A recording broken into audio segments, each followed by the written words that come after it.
Iran ಬೆನ್ನಿಗೆ ನಿಂತ್ಕೊಂಡಿರೋದು Russia ಮತ್ತು China. America ಯುದ್ಧ ನೌಕೆ ಎಲ್ಲಿವೆ ಎಂಬ ಬಗ್ಗೆ ಮಾಹಿತಿ ಕೊಡ್ತಾ ಇರೋದೇ ಇದೇ ರಷ್ಯಾ ಮತ್ತು ಚೈನಾ. ಇರಾನ್ಗೆ ಸ್ಯಾಟಲೈಟ್ ಇಮೇಜ್ ಸಮೇತವಾಗಿ ನೋಡಿ ಅಮೆರಿಕದ ಯುದ್ಧ ನೌಕೆ ಇಂಥ ಕಡೆ ಇದೆ. ಆ ಮಾಹಿತಿ ಆ್ಯಕ್ಯುರೇಟ್, ಅದು ನಿಖರವಾದಂಥ ಮಾಹಿತಿ ಕೊಡ್ತಾ ಇರೋದು. ಇರಾನ್ ಆ ಮಾಹಿತಿ ಇಟ್ಕೊಳ್ಳುತ್ತೆ.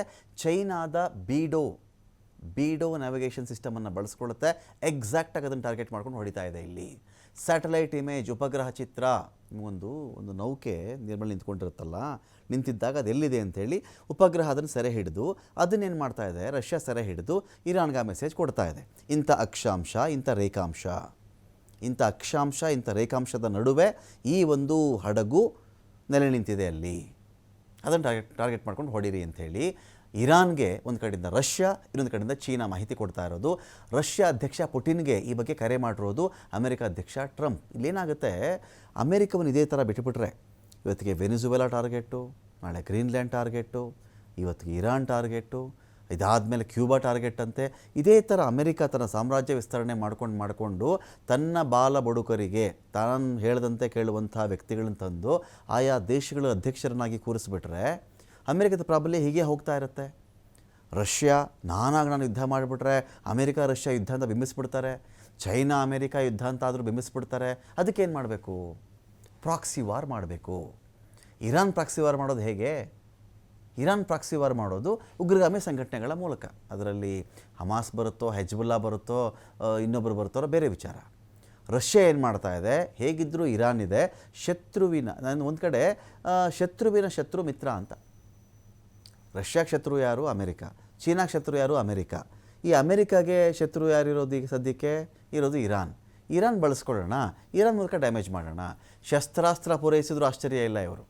ಸೊ ಇದೀಗ ಅಮೆರಿಕ ಅಧ್ಯಕ್ಷ ಈ ವಿಚಾರದಲ್ಲಿ ಕರೆ ಮಾಡಿ ಮಾತಾಡಿರೋದು. ಚೀನಾದ ಬಿಡೋ BEIDOU-3 ಈ ನೇವಿಗೇಷನ್ ಸಿಸ್ಟಮ್ ಇದೆಯಲ್ಲ, ಇದು ಇರಾನ್ಗೆ ಸಹಕರಿಸ್ತಾ ಇದೆ. ನಾವೆಲ್ಲ ಈಗ ನೇವಿಗೇಷನ್ ಅಂತ ಹೇಳಿದ ತಕ್ಷಣ ನಮ್ಮ ಬಾಯಲ್ಲಿ ಬರೋ ಮೊದಲನೇ ಹೆಸರೇನು ಹೇಳಿ? GPS ಅಂತ ಮಾತಾಡ್ತೀವಿ. ಈ GPS ಅನ್ನೋದು ಅಮೆರಿಕದ ಕಡೆಯಿಂದ ಇರ್ತಕ್ಕಂಥ ಸಿಸ್ಟಮ್ ಇದು. ಆದರೆ ಇಲ್ಲಿ ಇರಾನ್ಗೆ ಏನಾಗಿದೆ, ಈ GPS ಇಟ್ಕೊಂಡೇ ಇರಾನ್ ಇಲ್ಲಿವರೆಗೂ ಯುದ್ಧ ಮಾಡ್ತಿತ್ತಲ್ಲ, ಯುದ್ಧ ಮಾಡಿದಾಗ ಆ GPS ಸ್ಪೂಫಿಂಗ್ ಅಂತ ಕರೀತಾರೆ. ದಿಕ್ಕು ತಪ್ಪಿಸಿಬಿಡುವ, ನಿಮಗೆ ಇದ್ದಕ್ಕಿದ್ದಂತೆ ಕಿಲೋಮೀಟರ್ಗಳಲ್ಲಿ ವ್ಯತ್ಯಾಸ ಮಾಡಿಬಿಡುವ, ನಿಮ್ಮ ಟಾರ್ಗೆಟ್ನ ಪ್ಲೇಸನ್ನು ಯಾಮಾರಿಸಿಬಿಡುವಂತಹ ಒಂದು ವ್ಯವಸ್ಥೆಯನ್ನು ಅಮೆರಿಕನೂ ಮಾಡಬಹುದು. ಅದರ ಕಂಟ್ರೋಲಲ್ಲಿ ಇದೆಯಲ್ಲ, ಅದು ಇಸ್ರೇಲ್ಗೆ ಅದು ನೆರವಾಗಬಹುದು ಅಂತ. ಈಗೇನಾಗ್ತಿದೆ ಅದೆಲ್ಲ ಯಾಕೆಂದರೆ ಎಷ್ಟೋ ಬಾರಿ ಇರಾನ್ ಕ್ಷಿಪಣಿಗಳನ್ನು ಹಾರಿಸಿದಾಗ ಎಕ್ಸಾಕ್ಟ್ ಟಾರ್ಗೆಟ್, ಪ್ರಿಸಿಷನ್ ಟಾರ್ಗೆಟ್ ಸಿಕ್ಕಲಿಲ್ಲ ಅವ್ರಿಗೆ. ಈಗ ಚೈನಾ ಏನು ಮಾಡ್ತು, ನಾನು ಬಿಡೋ ಯೂಸ್ ಮಾಡ್ಕೊ, ನೀನೀಗ ಆ್ಯಕ್ಯುರಸಿ, ಪ್ರಿಸಿಷನ್ ಚೆನ್ನಾಗಿರುತ್ತೆ, ನಿಖರತೆ ಚೆನ್ನಾಗಿರುತ್ತೆ ದಾಳಿಲಿ ಅಂತ ಹೇಳಿ ಸಹಕಾರ ಕೊಡ್ತಾ ಇದೆ. ಇಸ್ರೇಲ್ ಅಮೆರಿಕ ಕ್ಷಿಪಣಿ ಟಾರ್ಗೆಟ್ ಮಿಸ್ ಮಾಡುವ ಕಾರ್ಯವನ್ನು ಮಾಡ್ತಾ ಇದ್ವು. ಇದೀಗ ಬೀಡೋ ಬಂದ ಮೇಲೆ ಏನಾಗ್ತಾ ಇದೆ, ಬೀಡೋ ಇಸ್ರೇಲ್ಗೇನೆ ದಿಕ್ಕು ತಪ್ಪಿಸ್ತಾ ಇದೆ. ಇದೀಗ ನೀವು ನೋಡಬಹುದಾಗತ್ತೆ ನೋಡಿ, ಇಲ್ಲಿ ಇಸ್ರೇಲ್ ಕ್ಷಿಪಣಿ ಒಂದು ಕಡೆ ಹಾರ್ತಾ ಇದೆ. ನಿಮಗೆ ಇದನ್ನು ಈ ಒಂದು ವಿಡಿಯೋ ನೀವು ಇಲ್ಲಿ ನೋಡ್ತಾ ಇದ್ರಲ್ಲ ವಿಂಡೋದಲ್ಲಿ, ಒಂದು ಕಡೆಯಿಂದ ಈ ಥರ ಇಸ್ರೇಲ್ ಕ್ಷಿಪಣಿ ಈ ಥರ ಕ್ಷಿಪಣಿ ಹಾರಿ ಬಂದಾಗ ಈ ಒಂದು ಕಡೆ ನೋಡಿ ಇರಾನ್ ಕ್ಷಿಪಣಿ ಒಂದು ಕಡೆಯಿಂದ ಬರುತ್ತೆ. ಇಸ್ರೇಲ್ ಏನು ಮಾಡುತ್ತೆ, ಸರಣಿಯಾಗಿ ಒಂದಷ್ಟು ಕ್ಷಿಪಣಿಗಳನ್ನು ಅದರ ಮೇಲೆ ಹಾರಿಬಿಡುತ್ತೆ. ಇದು ಹಾರಿಬಿಟ್ಟಾಗ ಏನು ಮಾಡಬೇಕು? ಐರನ್ ಡೋಮ್ ಅಂದರೆ ಅದೇನೆ. ಬೇರೆ ದೇಶದಿಂದ ಒಂದು ಕ್ಷಿಪಣಿ ನನ್ನ ದೇಶದ ಮೇಲೆ ಹಾರಿಸಿದಾಗ ಆ ಕ್ಷಿಪಣಿಯನ್ನು ನಾವು ಗಗನ ಮಾರ್ಗದಲ್ಲಿಯೇ ಹೊಡೆದುರುಳಿಸುವಂಥ ಒಂದು ಟೆಕ್ನಾಲಜಿ ನನ್ನ ಬಳಿ ಇದೆ ಅಂತ ಹೇಳಿ ಇಸ್ರೇಲ್ ಮಾತಾಡೋದು. ಇರಾನ್ ಕ್ಷಿಪಣಿ ಒಂದು ಕಡೆಯಿಂದ ಬರ್ತಾ ಇದೆ ಇಲ್ಲಿ. ಅದಕ್ಕೆ ಎಷ್ಟೊಂದು ಇಸ್ರೇಲ್ ಕ್ಷಿಪಣಿಗಳು ಹೋದರೂ ಕೂಡ ಆ ಯಾವುದೇ ಕ್ಷಿಪಣಿಗೆ ಇರಾನ್ ಕ್ಷಿಪಣಿಯನ್ನು ಪುಡಿ ಮಾಡೋಕ್ಕಾಗಲಿಲ್ಲ. ಆ ಮಾಹಿತಿ ಇದೀಗ ಬಹಳ ತಲೆ ಕೆಡಿಸ್ತಿರೋದು ಯಾರಿಗೆ ಅಂದರೆ ಅಮೆರಿಕ ಮತ್ತು ಇಸ್ರೇಲ್ಗೆ. ರಷ್ಯಾ ಚೀನಾಗೆ ಎಚ್ಚರಿಕೆ ಕೊಟ್ಟರೂ ಕೂಡ ಇದಕ್ಕೆ ಇರಾನ್ ಕೇರ್ ಮಾಡ್ತಾ ಇಲ್ಲ, ರಷ್ಯಾ ಕೂಡ ಕೇರ್ ಮಾಡ್ತಾ ಇಲ್ಲ. ಹಾಗಾಗಿ ಇರಾನ್ನ ಕ್ಷಿಪಣಿಗಳ ಟಾರ್ಗೆಟ್ ಇದೆಯಲ್ಲ, ಒಮ್ಮೆ ಇಸ್ರೇಲ್ ಆ ಥರ ಕ್ಷಿಪಣಿಗಳನ್ನು ಹಾರಿಬಿಟ್ಟು ಅದು ಮಿಸ್ ಆಯಿತು ಅಂತ ಹೇಳಿಬಿಟ್ರೆ ಅದು ಇಸ್ರೇಲ್ಗೆ ಒಂದು ಬಿತ್ತು ಅಂತ ಅರ್ಥ. ಆ ಥರದಲ್ಲಿ 10ರಲ್ಲಿ 5 ಬಂದು ಬಿದ್ದುಬಿಟ್ರೂ ಕೂಡ ಇಸ್ರೇಲ್ಗೆ ತುಂಬ ದೊಡ್ಡ ಮಟ್ಟದ ಡ್ಯಾಮೇಜ್ ಆಗುತ್ತೆ ಇದರಿಂದ.